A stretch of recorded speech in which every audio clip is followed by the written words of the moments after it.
नमस्कार दोस्तों।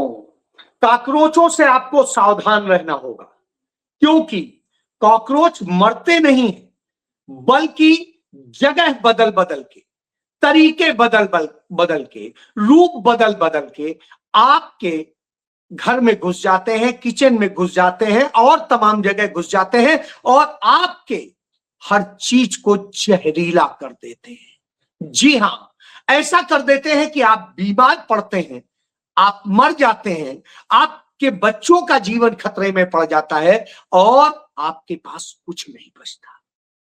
कॉकरोच आपके लिए बेहद खतरनाक है, इसलिए आपको पहचानना होगा कि ये कॉकरोच है क्या और ये कॉकरोच अचानक क्यों हमला कर रहे हैं, क्यों आ रहे हैं।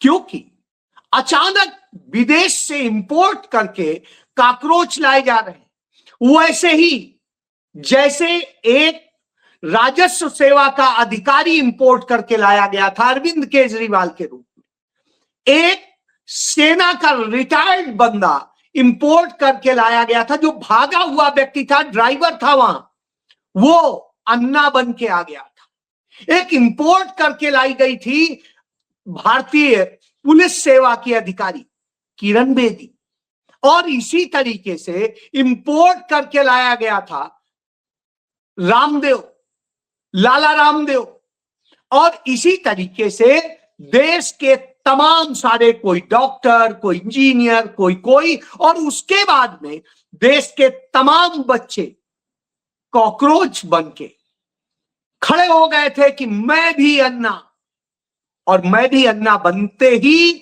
हुआ यह है कि सारा गेम पलटा, लड़ाई किसी दूसरे के साथ दिखाई गई और हुई क्या, आरएसएस ने तत्काल सत्ता बदली, पहले दिल्ली में और फिर दिल्ली के बाद में केंद्र में, और फिर एक राज्य में, दूसरे राज्य में, तीसरे राज्य में, और देश भर में कॉकरोचों ने विभिन्न तरीके से कब्जा कर लिया। आज जब एक कॉकरोच आ रहा है जिसका आज तक कोई जमीनी योगदान नहीं है, जिसने आज तक कोई ऐसा आंदोलन नहीं किया जो देश के लिए, वो शख्स आता है, विदेश में बैठ के प्लानिंग करता है और आता है, और क्यों आता है इसको समझने की जरूरत है, और इसी बीच में देश में क्या हो रहा है यह भी जानने की जरूरत है। तो जो यह कॉकरोच आता है वो तब आता है जब पिछले 4.5 साल से राहुल गांधी जमीन पर लड़ाई लड़ रहे हैं, और उन्होंने जमीन पर लड़ाई लड़के देश के एक कोने से, यानी कन्याकुमारी से लेकर के कश्मीर तक और मणिपुर से लेके मुंबई तक, हर जगह पैदल, गाड़ी से, हाइब्रिड, हर तरीके से, जाड़ा, गर्मी, बरसात, सब कुछ सहते हुए आपकी लड़ाई की लड़ी। और यही नहीं लड़ी, इसके अलावा उन्होंने अपनी यूथ कांग्रेस को मजबूत किया, और यूथ कांग्रेस आज आपके मुद्दों को लेके, आपके बच्चों के मुद्दों को लेकर के, आपके बच्चों के भविष्य के मुद्दों को लेकर के देश के कोने कोने में लड़ रही है। एनएसयूआई यानी national student union of India जो कांग्रेस की है, वो एनएसयूआई पूरे देश में छात्रों का, पढ़ने वाले बच्चों का भविष्य बचाने के लिए लड़ रही है। जब वो पूरी देश में लड़ रही है, और ये देख लीजिए,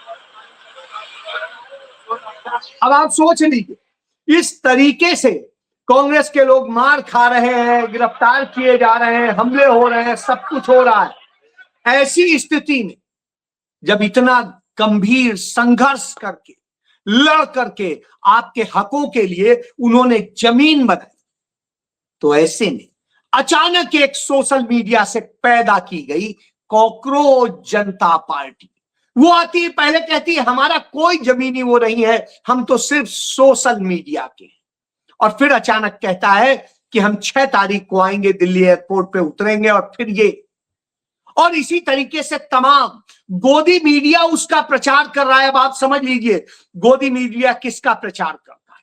गोदी मीडिया कभी भी देश की असली लड़ाई लड़ने वालों को नहीं दिखाता है। उसने यह आपको नहीं दिखाया कि कैसे देश भर में लड़ रही है। आदिवासियों के लिए आदिवासी कांग्रेस लड़ रही है, दलितों के लिए दलित कांग्रेस लड़ रही है, और पिछड़ों के लिए पिछड़ी कांग्रेस लड़ रही है, किसानों के लिए किसान कांग्रेस लड़ रही है, और श्रमिकों के लिए श्रमिक कांग्रेस लड़ रही है। मूल कांग्रेस नीतिगत मुद्दों पर सरकार को घेर रही है और राहुल गांधी सारी टीम को कवर कर रहे हैं, उनको लीगल सपोर्ट भी दे रहे हैं और दूसरी चीजें कर रहे हैं, और सामने आ रहे हैं, हमले झेल रहे हैं, मुकदमे झेल रहे हैं। ऐसे में अचानक एक व्यक्ति प्रकट हो जाता है और यह बताता है क्यों। आप कहेंगे वो तो मोदी के खिलाफ लड़ने आ रहा है। नहीं, वो मोदी के खिलाफ लड़ने नहीं आ रहा है, वो मोदी के खिलाफ लड़ते हुए दिखने आ रहा है, क्योंकि वो यह करेगा तो तमाम सारे लोग उस तरफ जाएंगे, और जाएंगे तो वोट बटेंगे। यही काम तो किया था आम आदमी पार्टी ने, यही काम आज से नहीं चल रहा है। यदि आप 1970 के दशक में जाए तो श्रीमती इंदिरा गांधी के खिलाफ जो जेपी मूवमेंट था वो भी कॉकरोच मूवमेंट ही था, और उसमें भी किस तरह से युवाओं को, छात्रों को बरगला करके, जबकि उनके साथ कोई ऐसा अन्याय नहीं हुआ था जो राष्ट्रव्यापी आंदोलन का कारण बनता। जैसे आज नीट पेपर लीक हो रहा है और दूसरे पेपर लीक हो रहे हैं, भर्ती घोटाले हो रहे हैं, तमाम दूसरे घोटाले हो रहे हैं, कुछ नहीं हुआ था, फिर भी वो हुआ। एक मेस में खराब खाने को लेकर के मसला उठा था गुजरात से, मोरबी से ही था। और उसके बाद में जिस तरह से जेपी मूवमेंट बनाया गया और उसके बाद में इंदिरा गांधी की सरकार को उखाड़ फेंका गया। क्यों? क्योंकि श्रीमती इंदिरा गांधी ने गरीबों को, दलितों को, पिछड़ों को और इन सब को हक देने का काम शुरू किया था। पाकिस्तान को दो टुकड़े कर दिया था, अमेरिका को आंख दिखा दी थी, लाल आंख, चाइना को कांपने के लिए मजबूर कर दिया था, सिक्किम को छीन के भारत में मिला लिया था, चाइना को 2 बार हरा दिया था, यानी पाकिस्तान के जरिए अमेरिका को भी मात दे दी और इधर उनको भी दे दी। इसलिए वो सारा खेल रचा गया था। और जयप्रकाश नारायण वो 1950 से लेके मरने तक जो सीआईए है अमेरिका की, उस सीआईए की संस्था है कांग्रेस फॉर कल्चरल फ्रीडम, उसका भारत के इंडिया चैप्टर का अध्यक्ष था और मरते तक रहा। यानी आप समझ सकते हैं सीआईए की संस्था का होगा तो कौन होगा, सीआईए ही एजेंट कहलाए। तो यह स्थिति थी और उसने वही किया। और उसके बाद जो आए, मुरारजी देसाई ने जिस तरह से हमारे रॉ के एजेंट्स मरवाए, जिस तरीके से और तमाम सारे खेल हुए, आतंकवादी संगठन खड़े किए गए, और ये सब करके भारत को अशांति में ढकेला गया, नफरत में ढकेला गया। बहरहाल इंदिरा जी फिर आई, लड़ी, संघर्ष करते हुए शहीद हो गई। उनके बेटे आए, उन्होंने पूरा संघर्ष किया। तब देखा इन्होंने कि फिर हमारा खेल परास्त हो गया। ये कारपोरेट और सबका मिला हुआ खेल था। और उसके बाद में उन्होंने फिर साजिश रची कि नहीं, हमें ये सरकार नहीं चाहिए जो गरीबों, पिछड़ों, आदिवासियों, अल्पसंख्यकों के लिए करे। हमें तो वो सरकार चाहिए जो कारपोरेट के लिए करे और हमारे हिसाब से चले। तो फिर सीआईए ने खेल किया और मंडल कमंडल का खेल शुरू हुआ। और जिस तरह से हुआ वो पूरा खेल सबको पता है। न सही से मंडल मिला और कमंडल के नाम पे कॉकरोच लोग सत्ता में आ गए। उसके बाद में जिस तरह का खेल हुआ और उसके बाद में देश नफरत और नफरत बढ़ाते हुए भाजपा को, यानी कॉकरोचों को सत्ता में ले आए। जब 2004 में उन कॉकरोच की सत्ता गई तो उन्होंने फिर रूप बदला, फिर नए नए खेल शुरू किए, और उन खेल का नतीजा ये हुआ कि 2014 में फिर सरकार बदली और उन्हीं की सरकार आई जिन्हें आपने बड़ा अच्छा समझ लिया था कि हमारे हितैषी हैं। 2013 में पहले अरविंद केजरीवाल, 2014 में नरेंद्र मोदी, और उसके बाद आप खुद देख रहे हैं 12 साल में क्या हुआ है। आज 12 साल में जब हम बात करते हैं तो आज जो नरेंद्र मोदी कह रहे थे भारत की अर्थव्यवस्था छठी सबसे बड़ी अर्थव्यवस्था है, जो कह रहे थे तीसरी होने वाली है, चौथी हो गई है, वो अब छठे से भी घिसट के सातवें पर पहुंच गई है। अब हमसे दक्षिण कोरिया भी आगे हो गया है, पीछे हमसे ताइवान आगे हो गया था, लगातार आगे हो रहा है। एआई समिट कराया था नरेंद्र मोदी ने, राहुल गांधी की इसी यूथ कांग्रेस ने उसे एक्सपोज कर दिया था, तो उन्हें जेल डाल दिया गया, देशद्रोह का मुकदमा किया गया, सब कुछ किया गया। आज यह साबित हो गया कि दक्षिण कोरिया क्यों छठे नंबर की बन गई और भारत सातवें नंबर की, क्योंकि एआई में भारत ने सिर्फ फ्रॉड किया है, कोई काम नहीं किया है, इसलिए भारत पिछड़ गया। तो लगातार पिछड़ रहा है भारत का जो अर्थव्यवस्था है, बर्बाद हो रही है, और उसके बाद आपके जीवन को बर्बाद करने का खेल किया जा रहा है, आपके बच्चों को बर्बाद किया जा रहा है, परीक्षाएं चोरी की जा रही, सब कुछ है। और आपको एक और उदाहरण दे दे कि 2010-11 में राहुल गांधी ने जो नियामगिरी को लेकर के जो लड़ाई शुरू की थी उड़ीसा से, और वो उड़ीसा में उन्होंने वेदांता ग्रुप के ही साथ शुरू की थी, यही अनिल अग्रवाल थे, और उस वेदांता ग्रुप को समर्थन मिल रहा था नरेंद्र मोदी का, इन्हीं कॉकरोच का, और वेदांता उनको सपोर्ट कर रहा था, और वेदांता ने कॉकरोच के उस आंदोलन को सपोर्ट किया था, अन्ना आंदोलन के लिए भारी भरकम रकम दी थी। और उसके बाद में जब सत्ता में आए तो वेदांता ग्रुप नरेंद्र मोदी का ब्लू आइड था और लगातार बढ़ रहा था। लेकिन वही जो होता है, जब वो अडानी से टकराया तो वही होना था जो हुआ।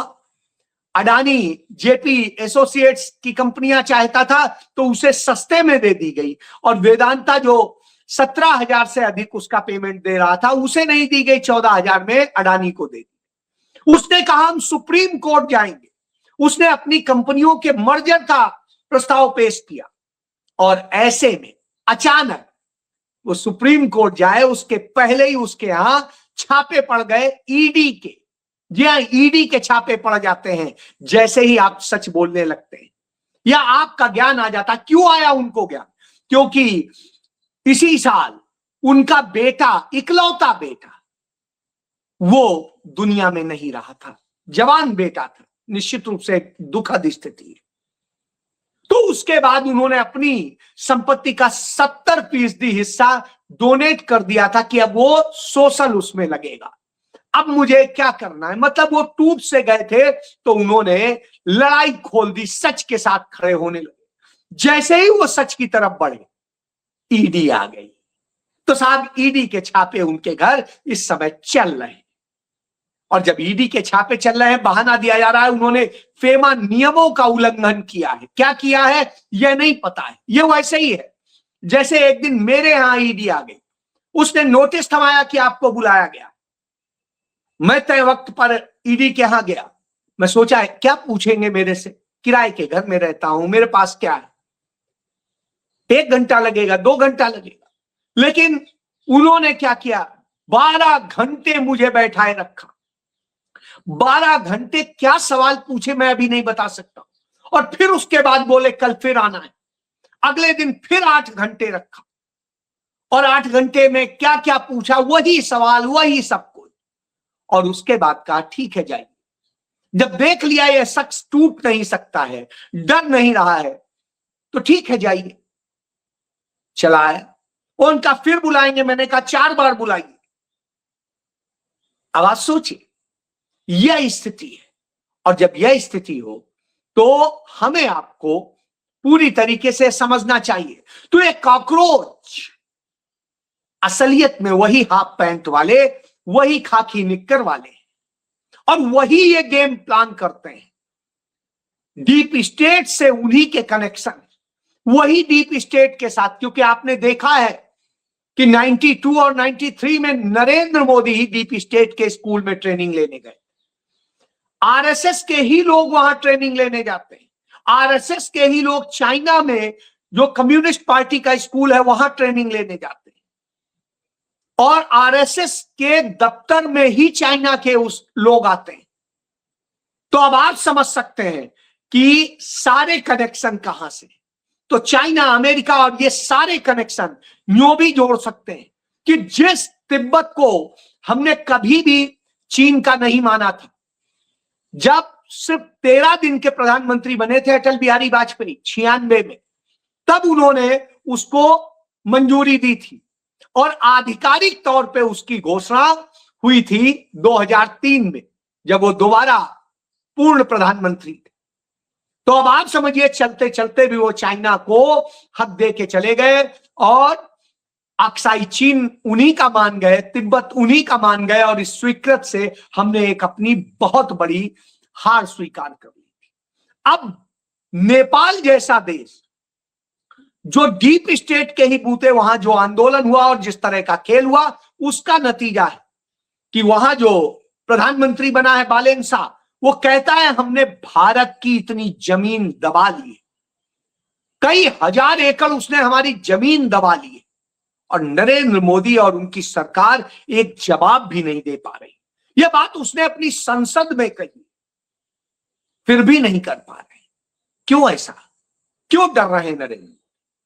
क्योंकि चाइना और डीप स्टेट का उसे समर्थन। इसी तरीके से बांग्लादेश में देखिए, बहुत चिल्लाते थे, और वो बांग्लादेश में जो सरकार बनी उनकी हिम्मत नहीं हो रही उसे जवाब देने की। तो चारों तरफ भारत को जिस तरह की स्थिति में ला दिया है, एक तरफ आर्थिक रूप से हम बुरी स्थिति में आ गए।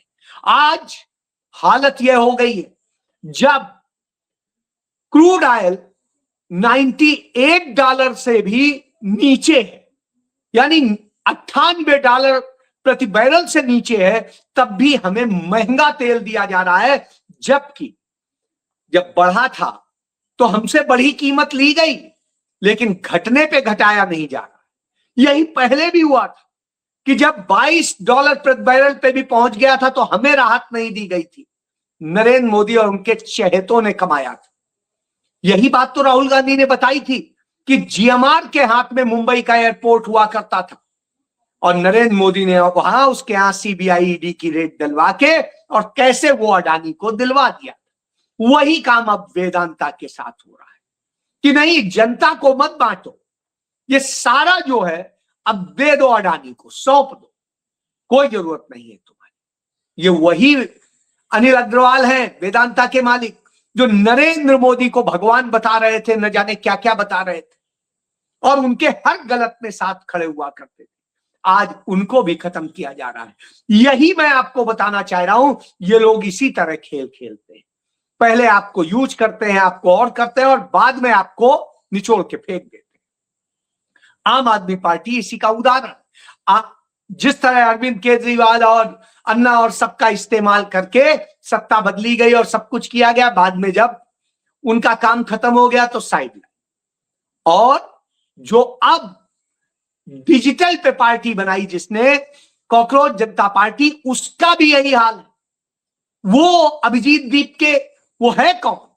महाराष्ट्र के जहां से है, वो आरएसएस के उस पूरे उसमें पला बड़ा है, और अन्ना आंदोलन से लेकर के पूरे टाइम रहा, फिर विदेश चला गया, विदेश में था, आम आदमी पार्टी से जुड़ा रहा, विदेश चला गया, विदेश से जिस तरीके से वो कर रहा था वहां से भी इन्हीं के लिए काम कर रहा था, और अब उनके लिए ये डिजिटल गेम खेला गया। और उसके बाद अब उसे जमीन में उतार करके, जो राहुल गांधी ने इतने दिनों में मेहनत की है, विपक्ष के वोट एक साथ लाए हैं जिससे नरेंद्र मोदी को हराया जा सके, और उस दिशा में काम कर रहे हैं, तो उसे कैसे डिरेल किया जाए, बांटा जाए, और सारे राहुल गांधी के उस आंदोलन को खत्म कर दिया जाए, तो उसके लिए एक अप्रोच तैयार किए जा रहे हैं। आपको सावधान रहना है, बताना मेरा फर्ज है।